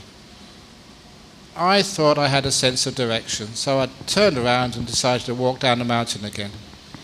And I came literally within one step, that distance, there was a vertical cliff. If I hadn't been mindful, I wouldn't be here. That really scared me. This was dangerous. I could not see where I was going. I was lost, with no sense of direction. So I stood and thought, considered a solution to the problem. Basic science.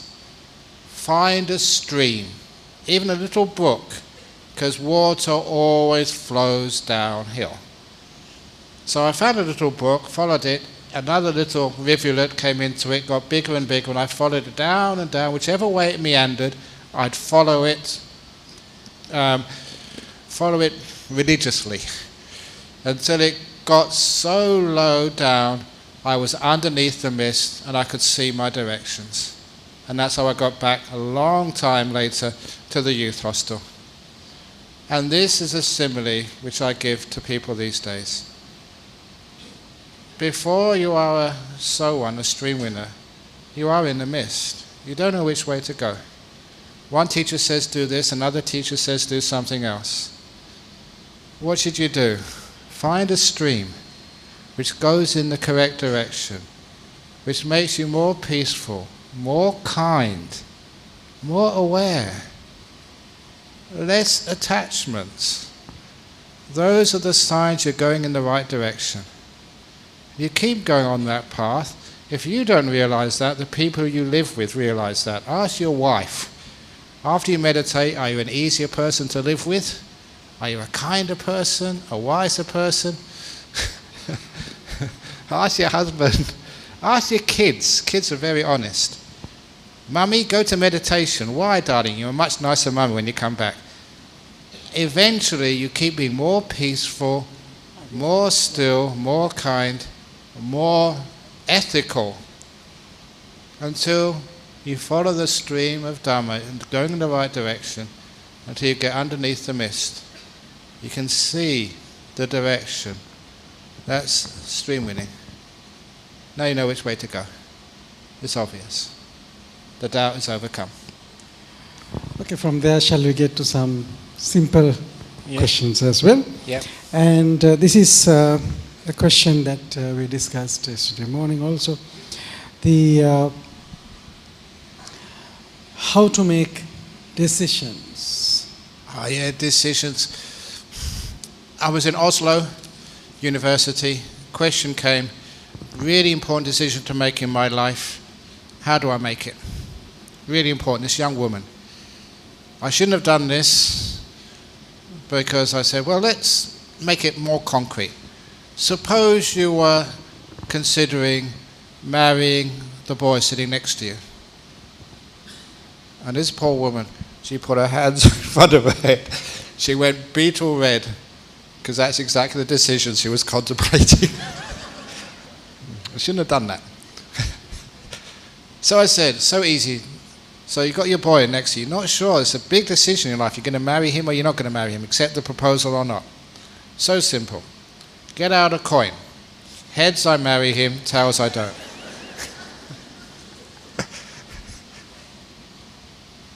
But that's not the end of it.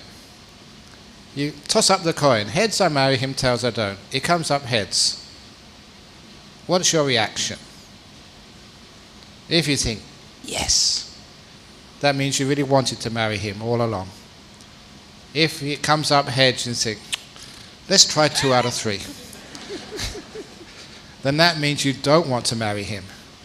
So tossing up the coin is not making a decision for you. It's how you react to the result indicates what you really want to do. Your intuition, your inner feeling. And that's what you should follow. Talking about inner feeling, and you were, that's the question I should have asked earlier. The question about deep meditation and things like that. Sometimes people say, if you don't meditate under a good meditation teacher, you can go off your head. And are there people who should not be meditating, or is there a way to handle this? More people go off their head by not meditating. So yeah, there is, some people, because they get wrong teachings, misunderstand them, have trouble, but it's usually pretty easy to fix. And I always thought the one group of people who should never meditate were those who suffer from schizophrenia, because I thought that their delusions would be amplified. Until I got one of my monks who's a clinical schizophrenic, and he's brilliant. He proved me wrong. Clinical schizophrenic. He's on clozapine, I think. A wonderful monk. Meditates, so kind, keeps his good vinaya. He's beginning to teach a bit now. He proved me wrong. You have to tailor meditation to different people. It's not one size fits all, but everybody can get benefit from meditation. Serial killer Angulimala, no problem. Chula Pandaka, just intellectually a bit disabled, no problem. Patachara, just distraught, crazy, traumatized by the loss of her husband, her 2 children, and her 2 parents on the same day. You think that's post-traumatic stress. Fully enlightened and one of the best teachers ever. They could do it, but just have to have teachings which are tailored to them.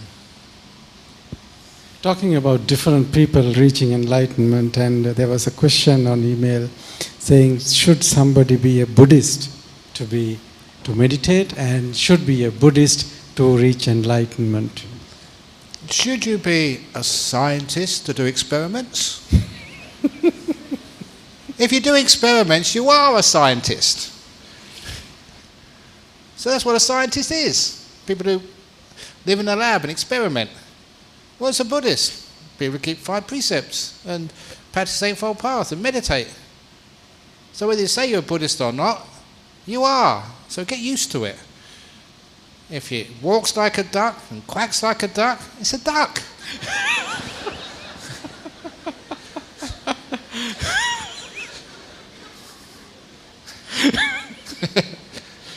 So you are a Buddhist.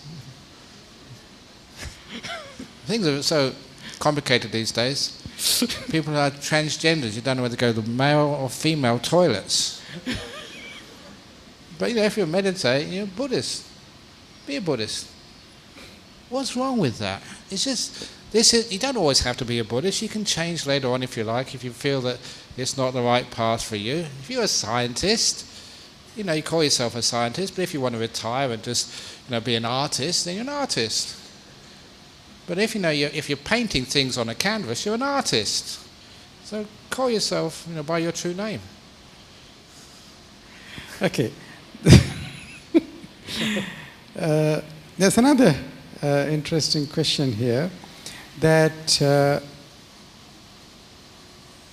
I will put it into a bigger context so that we can have a better discussion on this. Even on meditation, you try, you fail. In life, you try, you fail. How do you deal with failure? Failure is wonderful. If you fail, please share your mistake. About 2 years ago, I was called into the local hospital in Perth, the ICU. There was an elderly Chinese gentleman who was in a coma, was dying. And his relations asked me to come and do some chanting, some gathas for him. I've got a powerful mind. My chanting, when I'm on form, just like, the top batsman in Sri Lanka, you can hit centuries. I was really sort of on form that day. I gave some really strong gathas. The gentleman recovered like a miracle. He came out of his coma. He recovered. That is when I got into big trouble. Because the family is a Chinese family. They'd come from Singapore, from Hong Kong, from Taiwan. They come for the last moments of their father. They even arranged a funeral service. And I come along, and he recovered. They were so upset. So we wasted our time. We've got to go home again now. We lost a lot of money. We've got to come back later on, maybe 6 months or a year when he dies properly. We never wanted him to get better. We wanted you to chant for a peaceful death. I got into big trouble there, but I learned from my mistakes. So now whenever I go to do some gathas, some chanting for someone, I ask, what chanting do you want? The die peaceful chant or the get better chant? You've got to let me know first of all. Not my... So when you make mistakes, you learn and you share, because it's how we learn from mistakes, and we enjoy the people's mistakes are what makes life, gives it character. It's enjoyable. It's fun. In Buddhism, we speak of measuring ourselves is not very good, and we talk of these 3 levels of measuring: comparing, equal, superior, inferior. And on the other hand, in the world of today, we say you got to assert yourself and be assertive. How do you manage this? Oh, come on. If you assert yourself, you just upset people. In our world, we have to cooperate with others. Whether it's in a cricket team, whether it's in a cabinet, in a monastery, in the Ajahn Brahm Society in Colombo, we have to learn how to work together as a team. So asserting yourself is the competitive edge. But we don't encourage enough the cooperative edge, which is one of the reasons which I've been saying for a long time now, to improve our education systems. I really hated it when I was doing an examination and I was competing against my best friend. That was really horrible. I loved my best friend. I wanted to share with him, but I was competing with him.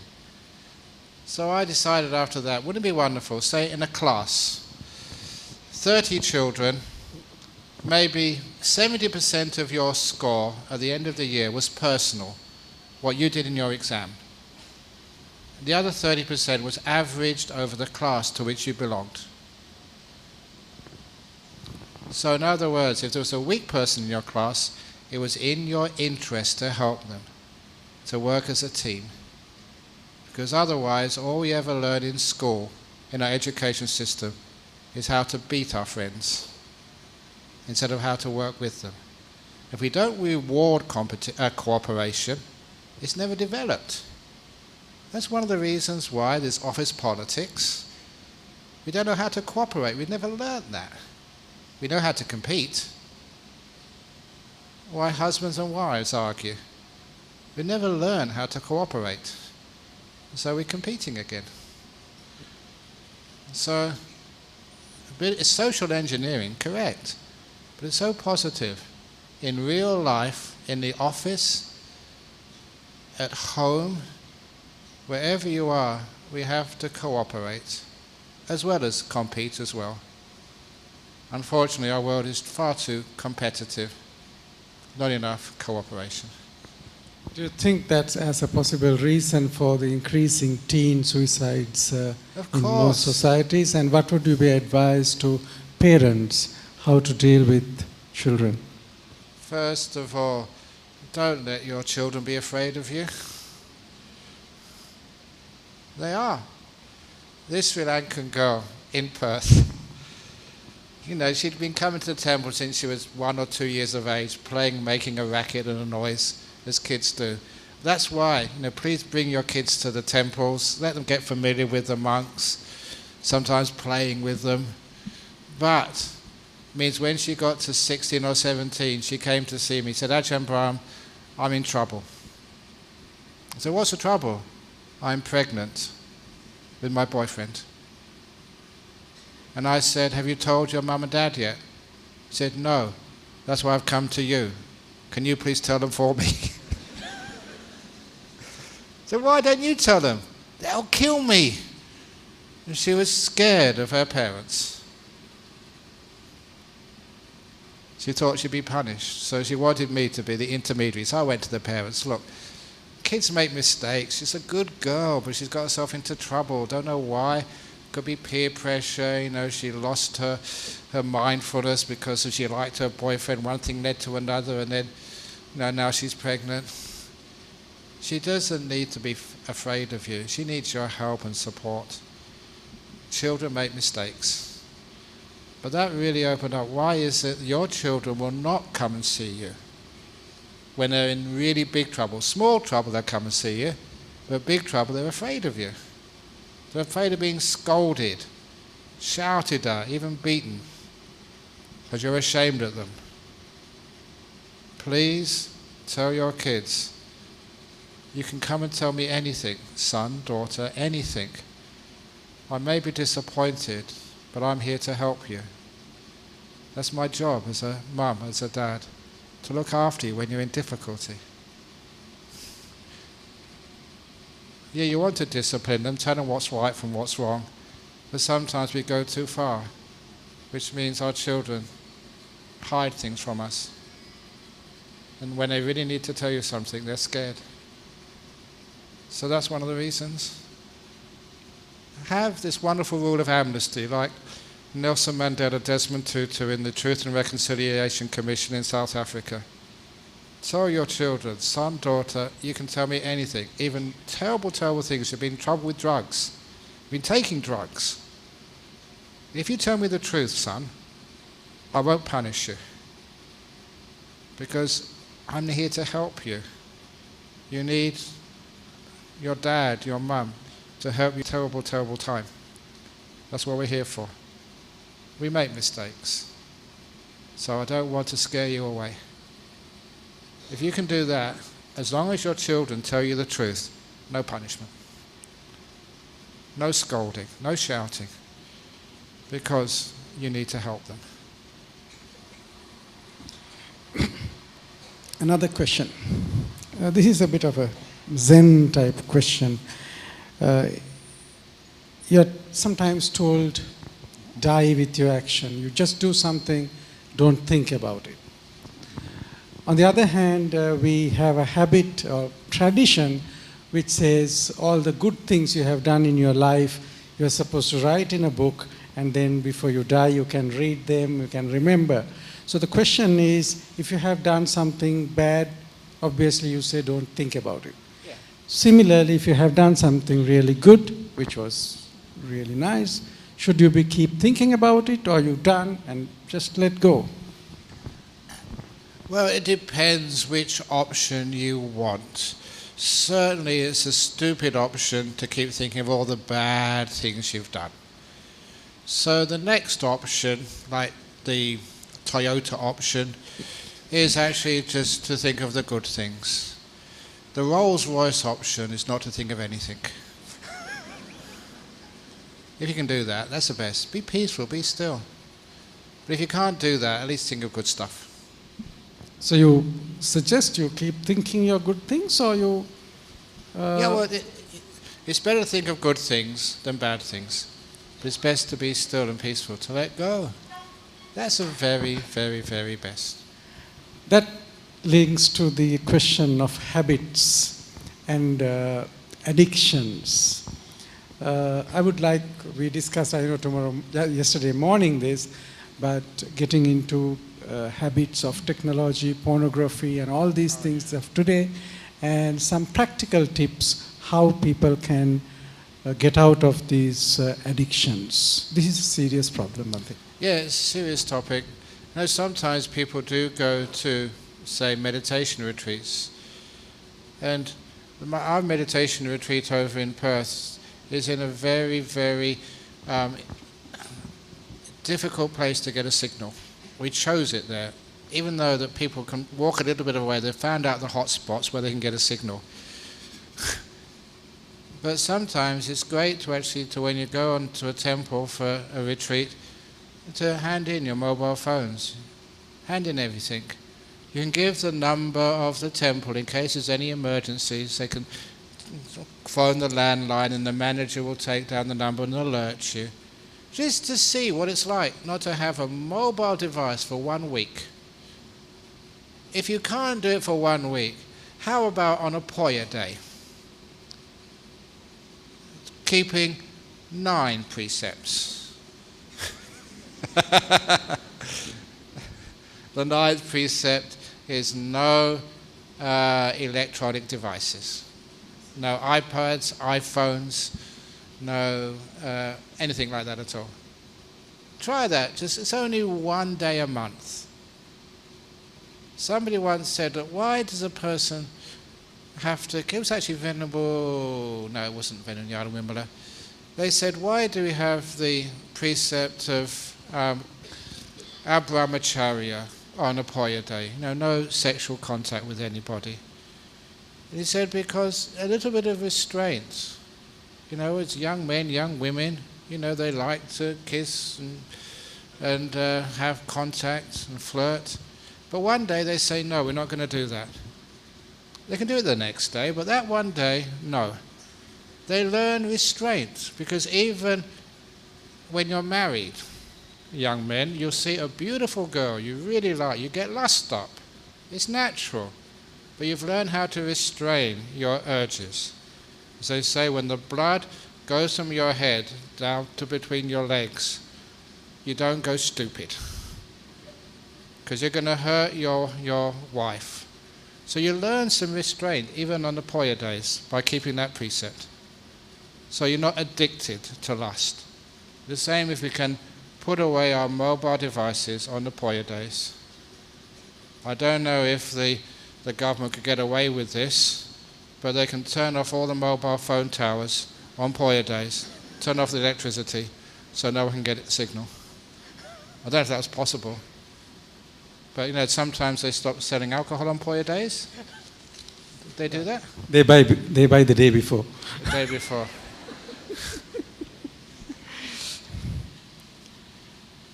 Okay. These are same old questions of whether a female can be enlightened and. Yes, there were many females who were enlightened. Today, my delegation from Australia, I was supposed to be going as part of the 7th World Buddhist Summit. Also, it was yesterday to Anuradhapura to worship the Mahabodhi tree. And it was a Sri Lankan gentleman a few days ago. He said that he took his daughter, who's a Sri Lankan born, but she was from Australia, took her to worship the Mahabodhi tree. Because he was a monk, a male, he could actually go up to worship at the Mahabodhi tree. She wanted to go with him, so no, you can't go up, you're a female. Said, what's going on? It was a female who brought the Mahabodhi tree to Sri Lanka. So why can't we go up as well? There's a disconnect there, isn't there? One last question, which came on email. What is Vibhava Tanha? Bhava Tanha sometimes is explained as wanting to become. Yeah, this is, first of all, Bhava Tanha is the craving to be. I've seen this many times when people are really sick, they're ill, and they should be dead. But they keep clinging on and clinging on. They'd rather be in pain, in agony, rather than face what they think is the fear of death. The craving to be is one of the strongest. Other people feel that they've had enough, they want to die, suicidal tendencies, annihilation tendencies, but that is still will, still doing, it's still craving. You cannot stop samsara because you decide you want to. Many people say, right, this is my last life, I've had enough of samsara, I'm not going to get reborn again. Bad luck, you're going to get reborn again with attitude like that. So, Vibhava Tanha, craving to end craving, wanting to end wanting, war to find peace. Never happens. So instead, similarly, the Buddha said it's like a dog chasing its own tail. Never catch it. And use simile. It's like trying to lick your elbow. Sounds possible. Try it. A few of you must have tried it already. You'll be embarrassed. You can't do it. I heard that. I said, oh, let's give it a try. You can't. It's impossible. Or like Oliver Twist, trying to eat your own head. You can't do it. Vibhava Tanha is an impossibility. Craving to stop craving. So instead, we let go. We let go of all craving. Not more craving. We let go of all craving, and then the process ends. So when you go back home tonight, see if you can prove me wrong. See if you can lick your own elbow. Can't be done. Very good. Okay. So there we go. That's the end for this evening. Hopefully you enjoyed the talks. Hopefully I never said anything which offended you. Sometimes when I tell jokes or funny stories, sometimes people misunderstand. The intention is to teach the Dhamma, to make it interesting, enjoyable, so more people can come to listen to the Dhamma in the future. So you come and it's inspiring, informative, and enjoyable. That means that more people keep coming to the temples. If it is depressing, just telling you what you already know, and dull, then people fall asleep, they never want to come back again. So please, make it informative, inspiring, and enjoyable. Once again, a very big thank you to Bhante for coming and spending time. If any of you want to send more questions, you can always log on to the Western Australia Buddhist Society YouTube channel, and they stream his talks regularly on Fridays and Saturdays. But most people, their questions don't get actually up. If you've made good karma, if your merits are sufficient, then the questions will be answered. Okay, on that happy note, once again, we conclude this program, and shall we once chant Supatipanno so that Bhante can move from here.